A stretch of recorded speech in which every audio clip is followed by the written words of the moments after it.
This video and all of its contents, including any opinions expressed by the narrator, are strictly for entertainment purposes only and is not intended in any way as a substitute for professional services and consultation from a licensed therapist, doctor, attorney, or other licensed professional service provider. Each person must make their own life decisions, and those decisions are theirs. Welcome back to Find Your Alpha, the channel that never uses computerized voices to read stories and never will. I'm back at you this week with another terrific video story, and you can see the title right on your screen. Caught my wife with a professional athlete, then sent her packing. Now let's get into this story and see what it's all about. He starts out and he says, a little over 12 years ago in early 2011, I came home unexpectedly one day and caught my now ex-wife with a former professional athlete. This was the lowest point in my life, which eventually gave rise to the best years that I'm living now. I'm not telling my story for sympathy or for accolades, but to inform, so take it for what it's worth. At the time, I had been married to my wife for over 19 years. We met in the 8th grade and started dating when I asked her to the prom during our junior year. From that night until the day I caught her cheating, we were a very happy couple. We got married at 21, right after I obtained my associate's degree and secured a job in my field. We had our first child 18 months later, our second 2 years after that, and our third a year later. I've always been the breadwinner in our family, and my wife was a stay-at-home mom. It's not that she never contributed financially, as she did work full-time in retail from the time she graduated high school right up until the birth of our first child. Her income really helped a lot when we were first starting out. After she got pregnant, we agreed it would be best if she became a devoted mother, as we both wanted our children to grow up in a traditional household. I thought our marriage was excellent right up until the day she cheated. What caused her to do what she did, I'll never know, but I believe it all started with the health scare she had a year prior. When we first married, my wife was in great shape, maybe even a little underweight for her height. She ate like a horse back then, but was so active she burned off more than she took in. With the birth of each of our children, she started putting on weight, peaking out at over 170 pounds. I want to make it clear I never once complained to my wife about how she looked. To me, she was beautiful no matter what she weighed. She was a great mom and wife, and that's all I cared about. In early 2010, she went in for a checkup and found out that her fasting blood sugar was sky high, he says. This was a wake-up call for us, so I helped her improve her diet and encouraged her to get back to the gym. After she did, she started shedding weight in a healthy way, and after 4 months had lost nearly 30 pounds. By the time she went back to see her doctor for a follow-up appointment, she was down over 40 pounds and her blood sugar was back to the normal range. We were all relieved and she looked great. After that, she began getting more serious about her fitness and started working out with a female trainer.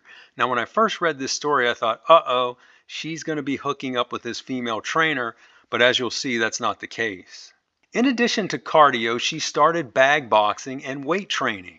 After a few months of this, she was in the best shape of her life and looked like a fitness model even though she was nearly 40. So remember that, she's nearly 40. I was very proud of her and so were my kids. During the entire time, she never neglected her family and remained a wonderful wife and mother. I actually think this is when she was her best self. She was feeling good and had a lot of confidence. I was thrilled about her new healthy lifestyle and enjoyed the many fringe benefits of being married to a beautiful woman. Things were really good for us back then and my career was taking off. I too was in good shape as I've always been an active person and eat reasonably well. My kids were all athletes, so they were in great shape too. All in all, we were the idealized version of what a happy and healthy suburban family would look like. Prior to D-Day, there were no warning signs that anything was wrong. As I said before, things were great, and that's what made the whole thing so disturbing. I remember the day like it was yesterday. My wife and I woke up at 5:30 like we always did. We drank our coffee and had breakfast together in the kitchen and talked about what we were going to do that evening. Before I left for work, she gave me a big kiss and told me she loved me like she always did. At the time, she was going to the gym 4 times a week and was scheduled to go that day. On her gym day, she usually left the house around 10 and would come home famished and eat her lunch. Well, on this day, as he's going to find out, she's actually having something else for lunch. Back then, my office was nearly an hour from the house, so I rarely ever came back home once I left for work. This day was different because I ended up meeting a customer in the field. He originally was supposed to come to our office but called last minute and said he couldn't make the drive, so I arranged to meet him halfway. The location he chose just happened to be near my house. After our meeting, I remember being on top of the world. I called my boss to tell her we got the contract and to let her know I was going to work from home for the rest of the day. When I got to my house, there was a red Mercedes sports car parked in the middle of my driveway, so I couldn't pull in. I didn't recognize the car and didn't expect my wife to be home from the gym so early. I wonder what's going on. I parked on the street and walked up to my garage door and saw my wife's Jeep was in there. I thought the person with the car might be someone she knew from the gym, perhaps her trainer. I entered the house through the front door and it was unlocked, which was very unusual. There were no lights on and my wife was nowhere in sight. I was about to call out to her when I heard a loud rustling coming from upstairs. I thought we were being robbed as my wife kept her jewelry and a few $100s in cash in our closet. I went over to my safe and retrieved one of my pistols and headed up the stairs with a magazine loaded. As I got closer to the bedroom, I heard the muffled voice of a man and my wife squealing something. Oh, this poor guy. At this point, I still thought it was a robbery. As I got closer to the door, I recognized what the sounds were. The door was open, and when I looked inside, I saw my wife and a semi-famous former athlete having S on our bed. I won't get any more descriptive than that, but the scene was graphic and something no husband should ever have to witness. Can you imagine coming home and finding that? I don't know how I kept it together, but I did. Instead of using my weapon, I reached for my phone and started snapping pictures. Though the phone was clicking, they didn't hear it as they were too enthralled with each other. After I had enough pics, I walked into the room with my weapon at my side and said, "What's going on here?"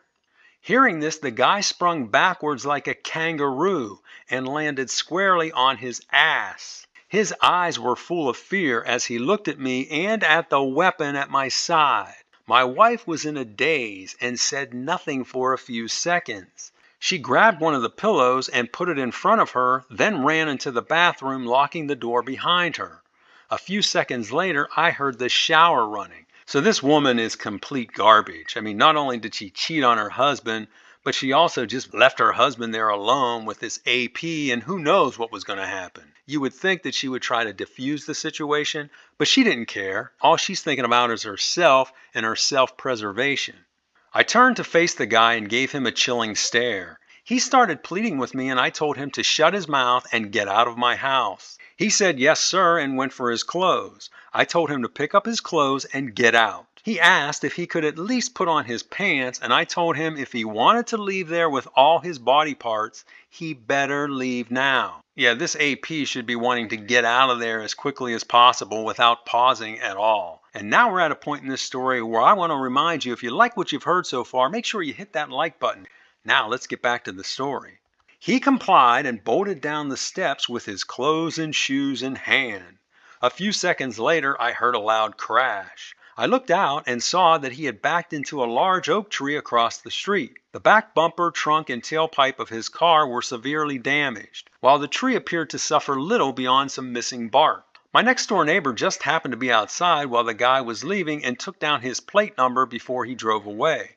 She also witnessed him run out of my house without clothes and get into his car before backing into the tree. She later told me she thinks he was trying to put on his pants while backing out and his foot got stuck on the gas. As I was talking to my next door neighbor, my other neighbors came out to talk to us because they all heard the crash. I was really worked up and was a bundle of nervous energy at that point. Rather than make something up, I came right out and told them I had just caught my wife in bed with this guy and identified him by name. They were all shocked and didn't know what to say to me. They all told me they were very sorry. comforted me, and asked if I needed anything. I remember telling them that I'd be all right and that I wouldn't do anything stupid.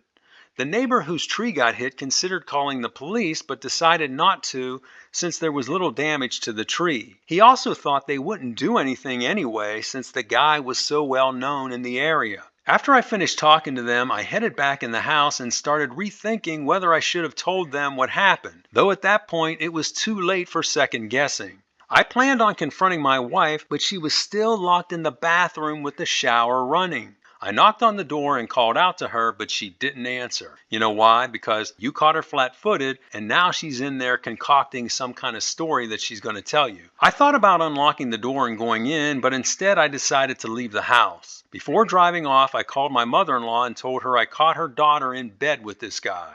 She reacted with disbelief at first and then with anger. She told me she was coming right over. I advised her I was leaving and wouldn't be there when she arrived. I told her I'd like her to take my wife back to her house as I needed time to think. She agreed and told me not to worry, saying she would drag her out of there by her hair if she refused to leave. I always had a great relationship with my mother-in-law as well as with my father-in-law when he was still alive. That afternoon, I picked up my kids from school and told them everything that happened when we got home. I explained their mom was going to be staying with grandma until I figured things out. Now you may question whether telling them so soon was the right thing to do, but I think it was. At the time, they were all teenagers and knew about relationships and right from wrong. I also wanted them to hear the truth and not some sugar-coated or watered-down version from their mother. I think that's smart. The next day, I went to work as I had some things I needed to get done. I told my boss what happened and requested a week off so I could get my life in order. She was fine with this and told me to take all the time I needed. The following day, I met with an attorney and got the ball rolling on a separation agreement as I wasn't sure at that point if I wanted a divorce. It was then I found out that in our state, the government makes you wait 6 months before you can file for divorce. What right does the government have to dictate what people do in their personal lives? I apologize for digressing here, but this was something that really bothered me. See what I tell you about always checking the state laws before you get married? In any case, we got the separation agreement in place and my wife moved back home 8 days later. I moved into the basement where we had our family room and a spare bedroom. It's a walkout basement with a prep kitchen and has an attached patio. This is where we spent most of our time as a family, so living down there wasn't much of a sacrifice. In the agreement, I specified the space was mine to occupy during the separation and that my wife was not to enter unless I granted her permission. During the time my wife spent at her mother's house, she avoided me and our kids. According to her, she was too embarrassed to face us and was hoping that we would reach out to her, which we never did. Instead, I had my attorney contact her and present the separation agreement, which she quickly signed because she desperately wanted to come home to her family. When she came home, I think she thought she could just apologize and we forgive her and things would go back to the way they were. Of course, that didn't happen with either me or my kids. Upon her return, we had a family meeting and I laid out what our living arrangement would be and how things would go during the separation period. The kids had a few questions and then I let my wife say her piece. She apologized and begged for our forgiveness and then started crying, which caused my kids to cry. It was emotional, but I remained unmoved, and my kids, seeing how I responded, quickly stopped crying and regained their composure. It was at that moment when I think my wife fully understood the gravity of the situation and that things would never be the same again. She then went into panic mode. The next morning, she gave me a letter of apology describing what happened and what led up to it. According to her, she had been feeling bad about herself for years and was becoming more and more isolated and was ashamed because of her weight. After losing the weight, she was feeling really good about herself, and having a celebrity show interest in her was totally unexpected and irresistible to her. So here's a perfect example of attention and validation and how that's irresistible to a woman, especially when she views the man as being a high-value man. She said she never meant for this to happen and that he had been flirting with her for weeks at the gym. Well, if he was flirting with you for weeks at the gym, you could have shut that down very easily, so that's not an excuse. They started talking and one thing led to another and they ended up at our house after working out one day to have S. Isn't it amazing how in all these stories they say, oh, one thing led to another?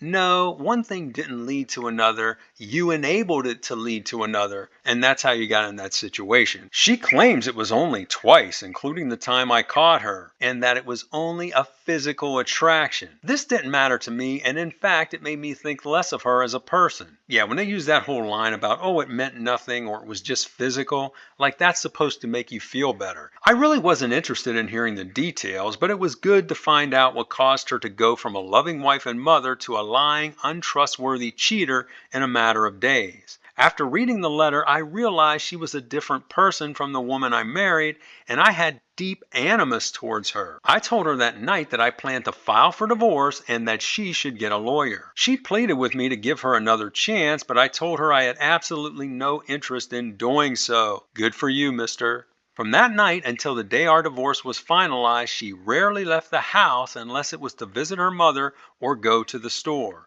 She spent most of her time locked up in her bedroom and eating. As a result, she gained back much of the weight she had lost the previous year. Yeah, if you're not moving around and you're just feeding yourself like that, you're going to be gaining weight very quickly. Throughout the separation period, she continuously apologized and offered me everything to get me to stay. She told me over and over how she wished she hadn't done what she did. Now listen to this. In her mind, she felt me seeing them together was the reason I couldn't get past this and was unwilling to work through it. I told her that was nonsense, as I still would have divorced her even if I didn't catch them in the act. One of my go-to comeback statements I'd tell her when I was sick of talking was, "You lost your family, but hey, at least you can always say you got effed by a professional athlete." Ooh, that's a sharp one. This would shut her up and send her off crying, which is all I wanted at the time. My kids, on the other hand, were always respectful and loving towards their mother, but her relationship with them has never been the same. In the end, we all made it through. I'm now remarried to a former boss babe who decided at the age of 36 she was done with corporate life and wanted to raise a family. We met, fell in love, and married 2 years later. That was 7 years ago. We now have 2 little ones under the age of 4. It's not where I expected to be at 51, but I love my life now and wouldn't trade it for everything. So he's 51 now. Oh yeah, so he got married at 21. He was married for 19 years, and this all happened with his ex-wife 11 years ago. So 11 plus 19, that's 30, so that would put him at 51. All 3 of my older kids have graduated college and are out on their own. My oldest is getting married next summer. Since they are all adults now, I rarely see or hear from my ex. She's back working for a national department store chain. She recently moved in with a guy who she had been dating for the past 4 years. He works for the Postal Service, and they met through Weight Watchers. Now, I didn't know Weight Watchers was for men, so you learn something every day. They both have struggled with their weight over the years. He's a widower in his late 60s, so his wife is like 51, and now she's hooking up with this guy in his late 60s. My kids told me he's retiring next year. He goes on, he says when he does, he plans on selling his house, and he and my ex are going to travel in his RV. I wish them well, as I'm long over the animosity I once felt for her. As for the washed-up former athlete, years of hard living and reckless spending have caught up with him. After our divorce, I planned to file a civil suit against him for breaking up my marriage, but decided not to after my attorney looked into it.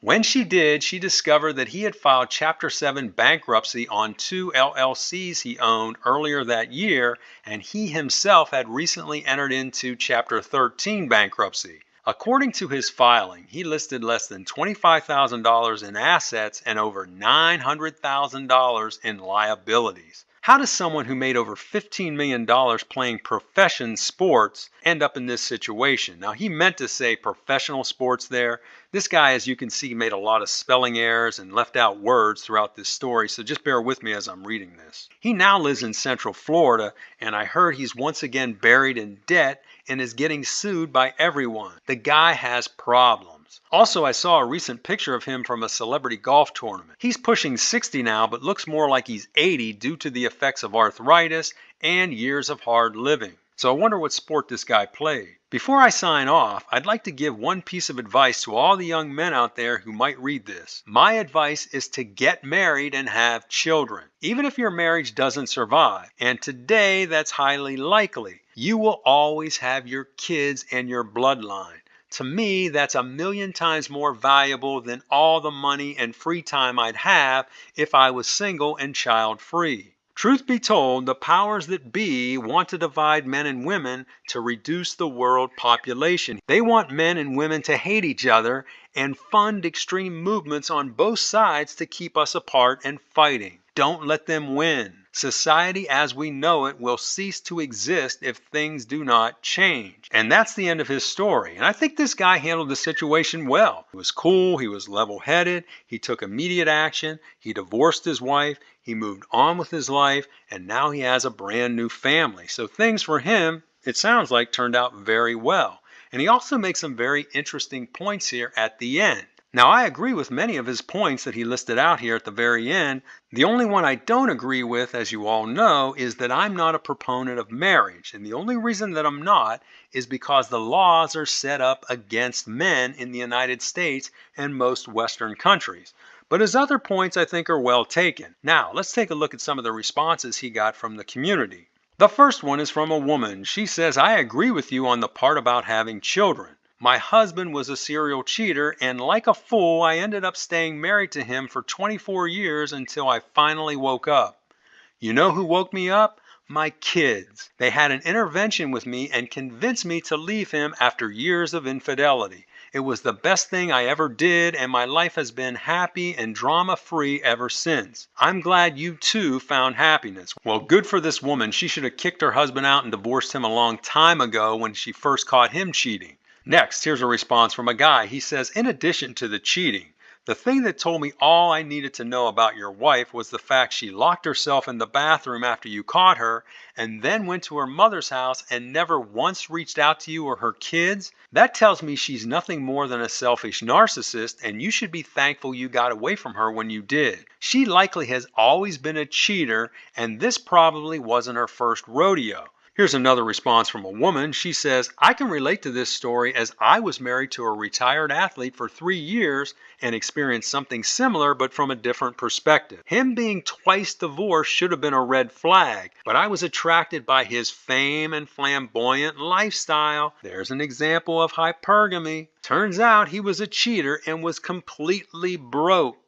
Our marriage was horrible and we were hounded by creditors daily. You'd be surprised how many former professional athletes are in this condition, because what happens with them, they go through their money like that money's going to keep coming in forever. But if you know anything about professional sports, your career, unless you're like a Tom Brady or somebody, is going to be just a few years. And you're going to make a ton of money. And then after that, as soon as your career is over, guess what? The money stops coming in. And finally, we've got another response from a guy. He says, thank you for sharing your story.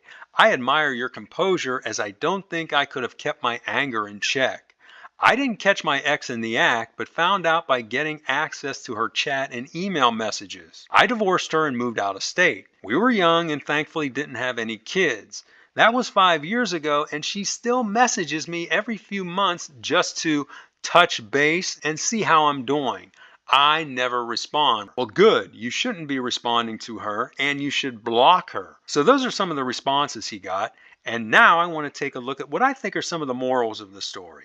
The first one, if you are in a relationship, don't be completely predictable. And I've pointed this out in many previous stories. How many of these situations does the husband or the boyfriend find out about cheating when he comes home unexpectedly, either from work or from a business trip, and then finds his wife or girlfriend with someone? Don't be completely predictable. Next, an idle mind is the devil's workshop. Remember, she was a stay-at-home mom, and there's nothing wrong with that, and I really applaud a lot of women that do a good job being stay-at-home mothers and raising their kids.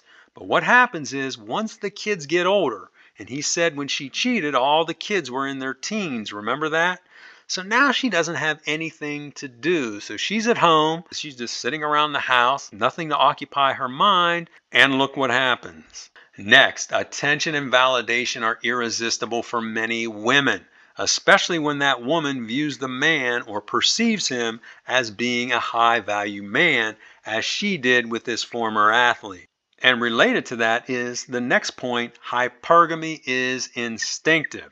Now, she didn't say that or admit to it in this story, But I'm sure deep inside her brain, she was thinking, hey, this former athlete might be a better choice for me long term than my husband. Next, opportunity often reveals one's true character when it comes to cheating. Now, I'm assuming that this was the only time this woman cheated, although I highly doubt that based on how she reacted. But let's just give her that this was the only time. But you see what happened there when she was put into a situation where the opportunity presented itself, she took the opportunity, which tells me, guess what? She's always been a cheater.